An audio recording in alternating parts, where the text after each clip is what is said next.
Hello, divine creations, divine marvels, children of God. Direct pointing. It's all the rage in satsang culture nowadays. People praise teachers such as Muji for his direct pointing to the truth. And the irony of all of this is that direct pointings are great. They are amazing at making spiritual teachers lots of money and turning spiritual seekers into spiritual addicts who become addicted to the teacher and to satsang. So, in that sense, direct pointing is great. It's a fantastic money making scheme. I'm not saying that teachers like Muji are doing it consciously. I tend to assume people are doing the best they can. And in this case, it's absolutely not good enough. So, how does this work? So, Neo-Advaita is basically, like here's Advaita Vedanta, and Neo-Advaita is like this, like that much of a very beautiful and elegant system of awakening. And so one part of that system is this thing called direct pointing. And that's, when a student is ripe, then a teacher just says to them, like, you are that. You are consciousness. And in very rare, exceptional cases, like that's sufficient. And this was covered by Ramana Maharshi. He said some aspirants are like gunpowder. You you bring the truth to them, you bring the fire, and they pop.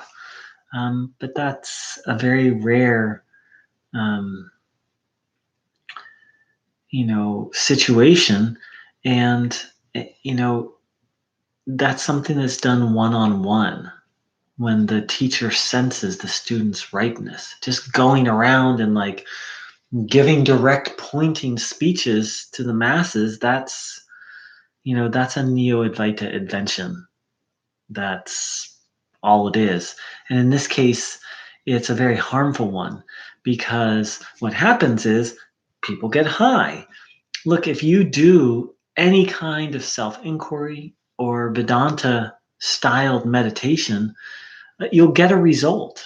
There's no question about it. Just contemplate this idea: I am not the body, I am consciousness. And almost immediately, if you really take that to heart, your state will shift and you'll have an experience.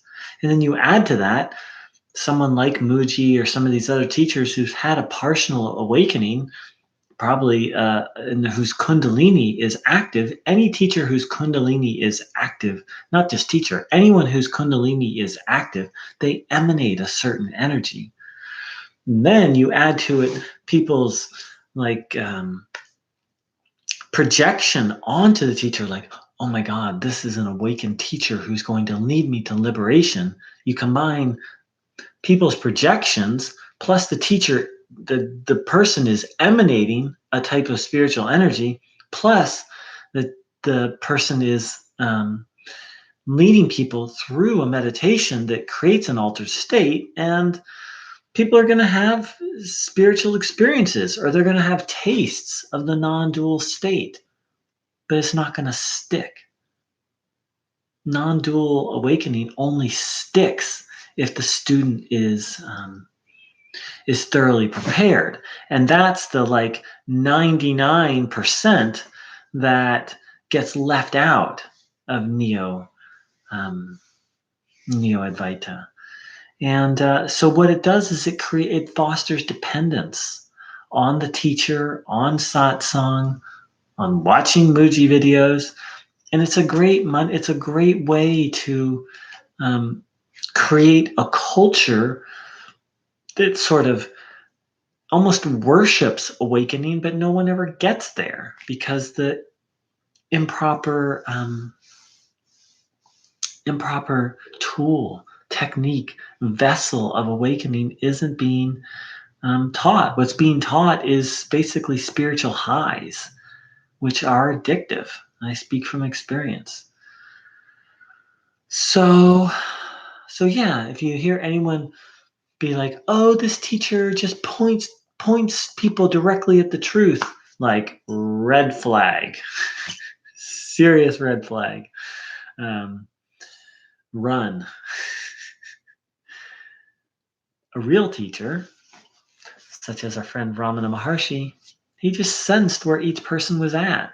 Some people he didn't even many people he didn't even talk about self-inquiry or the non-dual truth. Why? Because he was awake in the true sense of the word and he knew it wouldn't land. Some people he's talking about mantras, about bhakti, a devotion. Some people he'd have abstract philosophical discussions.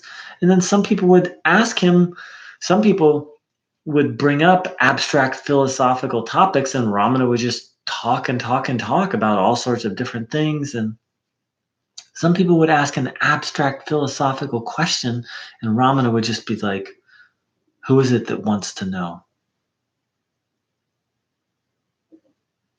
And that's a real teacher who meets the students where they're at, as opposed to a teacher who has a one size fit all teaching style. That's how you can recognize a commercial spiritual teacher who's just in it for the money and fame.